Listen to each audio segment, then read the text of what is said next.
Good evening all, this is Siyath Ilikkal. എല്ലാ ദിവസവും വൈകിട്ട് 7 മണിക്കുള്ള മാർക്കറ്റ് ന്യൂസിലേക്ക് സ്വാഗതം. ഇന്നലെയും ഇന്നും മാർക്കറ്റ് കൺസോൾഡേറ്റ് ആണ് വിത്ത് പോസിറ്റീവ് സെൻറ്റിമെൻറ്റ്സ്. അപ്പോൾ ഇന്നും ഇന്നലെയും ഷോർട്ട് സ്ട്രാഡിലൊക്കെ ചെയ്ത ആളുകൾക്കെല്ലാം തന്നെ വലിയ തോതിൽ പ്രോഫിറ്റ് കിട്ടി. ഞാനിത് പ്രത്യേകം പറയാൻ കാരണം, കഴിഞ്ഞ ദിവസമാണ് നമ്മൾ ഓപ്പൺ ഇൻട്രസ്റ്റിനെ കുറിച്ചും ആ ഓപ്പൺ ഇൻട്രസ്റ്റിൻ്റെ സ്പോട്ടിനെ കുറിച്ചും അതിനപ്പുറമുള്ള കോൺട്രാക്റ്റുകളെ കുറിച്ചൊക്കെ വിശദമായിട്ട് ചർച്ച ചെയ്തല്ലേ. അപ്പോൾ ഇന്ന് വളരെ കൺസോൾഡേറ്റ് ആണ് മാർക്കറ്റ് നടത്തിയത്. പ്രധാനമായിട്ടും ഒരു കാരണമുണ്ട്. ജെറോം പവൽ, യു എസിലെ സെൻട്രൽ ബാങ്ക് തലവൻ, അദ്ദേഹത്തിൻ്റെ ഒരു സ്പീച്ച് ഇന്ന് നൈറ്റ് ഉണ്ട്. ഇനി സെപ്റ്റംബറിൽ വരുന്ന റേറ്റ് കട്ടായിട്ട് ബന്ധപ്പെട്ടിട്ടുള്ള ചില സൂചനകൾ നൽകുന്ന ഒരു സ്പീച്ചാണ്. അപ്പോൾ വളരെയധികം റെലവൻ്റ് ആയിട്ടുള്ള പ്രത്യേകതകളുള്ള ഒരു സ്പീച്ചാണ്. അപ്പോൾ അതാണ് ഇന്ത്യൻ മാർക്കറ്റ് വെയിറ്റ് ചെയ്യുന്നത്. അതുകൊണ്ട് തന്നെയാണ് നമ്മുടെ മാർക്കറ്റ് ക്ലോസ് ചെയ്യുന്നതിൻ്റെ ആ ഒരു സമയമായപ്പോൾ തന്നെ വിക്സ് പെട്ടെന്ന് തന്നെ സ്പൈക്ക് ചെയ്ത് 4% സ്പൈക്ക് ചെയ്തു. എന്താണ് വിക്സ്?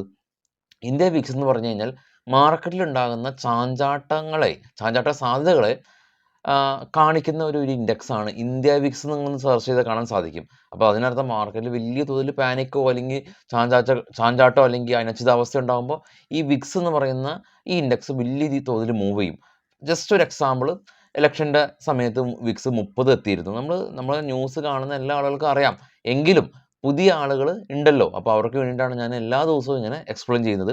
അപ്പോൾ ഇനി നിഫ്റ്റിയുടെ ചാർട്ട് നമുക്കൊന്ന് നോക്കാം. നിഫ്റ്റിയുടെ ചാർട്ട് ഇന്നലത്തെ അതേ ചാർട്ട് തന്നെയാണ്. ആദ്യത്തെ 5 മിനിറ്റ് ക്യാൻഡിൽ ഫോളായി, പിന്നീട് കൺസോൾഡേറ്റ് ചെയ്ത് മാർക്കറ്റ് 24,833 ട്രേഡിങ് അവസാനിപ്പിച്ച ഒരവസ്ഥയിലാണുള്ളത്. നിഫ്റ്റിയിൽ പ്രധാനമായിട്ടും ബജാജ് ഓട്ടോ, കോൾ ഇന്ത്യ, ടാറ്റ മോട്ടോഴ്സ്, ഭാരത് എയർടെൽ, സൺ ഫാർമ 1.5 മുതൽ 4.5% വരെയുള്ള റാലി. ബജാജ് ഓട്ടോ കാണാം 4%. നമ്മൾ ഇന്നലെ ദീപാവലിയൊക്കെ സംബന്ധിച്ചുള്ള കാര്യങ്ങളൊക്കെ പറഞ്ഞിട്ടുണ്ടായിരുന്നു. അതുപോലെ തന്നെ ഇന്ന് ONGC, LNT, Mindtree, Wipro, Divi's lab തുടങ്ങിയ സ്റ്റോക്കുകളിലെല്ലാം തന്നെ പ്രോഫിറ്റ് ബുക്കിംഗ് കണ്ടു. ഇന്നും പ്രധാനമായിട്ടും ജെയിൻ ഇറിഗേഷൻ, നമ്മൾ രാവിലെ പ്രീ മാർക്കറ്റിൽ ഡിസ്കസ് ചെയ്ത ഒരു കാര്യമാണ്. കോഫി ബോർഡായിട്ട്, ഇന്ത്യൻ കോഫി ബോർഡായിട്ട് ഒരു ക്ലബ് ചെയ്തിട്ടുണ്ടായിരുന്നു. അപ്പോൾ അതിൻ്റെ ഭാഗമായിട്ട് 12% ഒരു റാലി ജെയിൻ ഇറിഗേഷനിൽ കണ്ടു. അതുപോലെ തന്നെ നുവാമ എന്ന് പറയുന്ന റേറ്റിംഗ് ഏജൻസി ഏഷ്യൻ പെയിൻറ്റിനെയും ബെർജർ പെയിൻറ്റിനെയും എല്ലാം തന്നെ ബൈ റേറ്റിംഗ് കൊടുത്തിട്ടുണ്ട്. ബജാജ് ഓട്ടോയിലും മറ്റുള്ള ഓട്ടോമൊബൈൽ സെക്ടറിലുള്ള ടാറ്റ മോട്ടോഴ്സിലുള്ള റാലി നമ്മൾ കണ്ടു. ഇന്ന് അനിൽ അംബാനിക്ക് സെബി ഒരു റെസ്ട്രിക്ഷൻ കൊടുത്തിട്ടുണ്ട്, ഒരു പെനാൽറ്റി ചുമത്തിയിട്ടുണ്ട്. അത് കാരണം ഈ അനിൽ അംബാനിയുടെ കീഴിലുള്ള റിലയൻസ് ഇൻഫ്ര പോലെയുള്ള കമ്പനീസിൽ വലിയ തോതിൽ ഒരു ഫോള് കണ്ടിട്ടുണ്ട്. അതാണ് ഇന്ന് മാർക്കറ്റിൽ നടന്ന ഒരു പ്രധാനപ്പെട്ടിട്ടുള്ള ഒരു ചർച്ച വിഷയം എന്ന് പറയുന്നത്. ഗ്ലോബൽ മാർക്കറ്റിൽ നമുക്ക് നോക്കാം. ആദ്യമായിട്ട് ബിറ്റ്കോയിൻ 61,000 ശക്തമായ റാലി. ബ്രന്റ് ഓയിൽ ഏറ്റവും ടോപ്പിൽ നിന്ന് രണ്ടാമത് $77 പെർ ബാരൽ. തൊട്ട് താഴെ ഗോൾഡ് $2,497 പെർ ഔൺസ്. തൊട്ട് താഴെ ഓസ്ട്രേലിയ, ചൈന, കൊറിയ ഫ്ലാറ്റായിരുന്നു. ജപ്പാൻ മാർക്കറ്റ് മാത്രം പോസിറ്റീവിൽ ക്ലോസ് ചെയ്തു. ഡോ ഫ്യൂച്ചർ പോസിറ്റീവായ രീതിയിൽ ട്രേഡ് ചെയ്യുന്നുണ്ട്. ഇന്ത്യ വിക്സ് കാണാം 4% സ്പൈക്ക്. ഇപ്പോൾ ട്രേഡ് ചെയ്യുന്ന മറ്റ് യൂറോപ്യൻ മാർക്കറ്റും പോസിറ്റീവായ ഒരു അവസ്ഥയിലാണ് ഇപ്പോൾ ട്രേഡിങ് തുടരുന്നത്. ഇനി നമുക്ക് സ്റ്റോക്കുകളുടെ വാർത്തയിലേക്ക് പോകാം. അനിൽ അംബാനിയായിട്ട് ബന്ധപ്പെട്ടുള്ള സെബി അനിൽ അംബാനിക്ക് മറ്റുള്ള 5 വർഷത്തേക്കാണ് സെബി ഒരു റെസ്ട്രിക്ഷൻ കൊടുത്തിട്ടുള്ളത്. അതുകൊണ്ട് തന്നെ റിലയൻസ് ഇൻഫ്ര, റിലയൻസ് പവർ തുടങ്ങിയ സ്റ്റോക്കുകൾ 14% വരെയുള്ള ഒരു ഫോള് കണ്ടു. HAL കമ്പനി US-ഉം ഇന്ത്യയുമായിട്ട് ഒരു പുതിയ സെക്യൂരിറ്റി സപ്ലൈ എഗ്രിമെൻറ്റ് സൈൻ ചെയ്തു. CDSL കമ്പനിയുടെ അവർ ബോണസ് ഷെയർ ഇഷ്യൂ ചെയ്യുന്നത് 1:1 എക്സ് ഡിവിഡൻഡ് ഡേറ്റ് ആയിരുന്നു.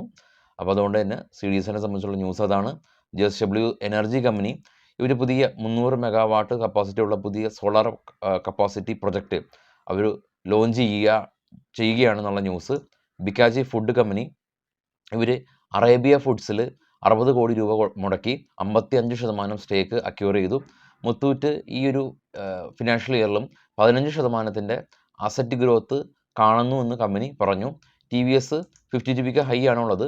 പുതിയ ജുപ്പിറ്റർ ലോഞ്ച് ചെയ്ത ന്യൂസ് നമ്മൾ ഷെയർ ചെയ്തിരുന്നു. അദാനി പവറായിട്ട് ബന്ധപ്പെട്ട ന്യൂസാണ്. അദാനി പവർ 4,101 കോടി രൂപക്ക് അംബർനാഥ് പവറിന് അക്യൂർ ചെയ്തു. IRDA കമ്പനി ഗവൺമെൻറ് 10% സ്റ്റേക്ക് IRDAയിൽ സെല്ല് ചെയ്തേക്കാമെന്നുള്ള ന്യൂസ് ഉണ്ട്. JPT ഇൻഫ്ര കമ്പനിക്ക് 13 കോടി രൂപയുടെ ഓർഡർ കിട്ടി. സൺഫാർമ പുതിയ സ്കിൻ കെയർ ട്രീറ്റ്മെൻറ്റ് ചെയ്യുന്ന പുതിയ മെഡിസിന് ഇന്ത്യയിൽ ലോഞ്ച് ചെയ്തു.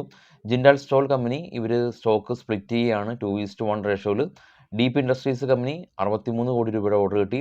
നസാറ ടെക് കമ്പനിയും നമ്മളുടെ ഈ കാസിനോ ബിസിനസ് ചെയ്യുന്ന ഡെൽറ്റ കോർപ്പിനെ സംബന്ധിച്ചുള്ള ന്യൂസ് ഉള്ളത്. ഗവൺമെൻറ് ഈ ഒരു ഗെയിമിംഗ് സെക്ടറിലുള്ള GST റിവ്യൂ ചെയ്തേക്കില്ല എന്നുള്ള ന്യൂസ് ഉണ്ട്. നെസാറ ടെക് ഇന്ന് സ്ലൈറ്റ്ലി ഫോൾ ആയി. സിമൻറ്റ് സെക്ടറിലുള്ള ന്യൂസ് ഉള്ളത്, സിമൻറ്റ് കമ്പനികളെല്ലാം തന്നെ ഈ സിമൻറ്റിൻ്റെ വില പെർ ബാഗിന് 20 രൂപ വർദ്ധിപ്പിക്കുകയാണെന്നുള്ള ന്യൂസാണ് ഈ ഒരു സിമൻറ്റ് സെക്ടറിലുള്ള കമ്പനീസിലുള്ളത്. ഇനി നമുക്ക് ഞായറാഴ്ച മാർക്കറ്റ് ഔട്ട്ലുക്കാണുള്ളത്. കൂടാതെ നാളെ എന്തെങ്കിലും ഒരു ഔട്ട് ഓഫ് ടോപ്പിക്കായിട്ട് നമ്മൾ വരാൻ ശ്രമിക്കാം. കൂടാതെ തന്നെ ഈ ശനി ഞായർ ദിവസങ്ങളിൽ ഫ്യൂച്ചർ ആൻഡ് ഓപ്ഷൻ്റെയും സിൻഡിൻ്റെയും ഓഫ്ലൈൻ ക്ലാസ് കൊച്ചിയിൽ വെച്ചിട്ടുണ്ട്. വരാൻ പറ്റാത്ത ആളുകൾക്ക് ഓൺലൈനായിട്ടും ജോയിൻ ചെയ്യാം. ഫസ്റ്റ് കമൻറ്റിൽ നമ്പർ ഉണ്ട്, ചെക്ക് ചെയ്യാം. എല്ലാവർക്കും ശുഭ രാത്രി നേരുന്നു. നല്ലൊരു വീക്കെൻഡ് നേരുന്നു. Thank you all.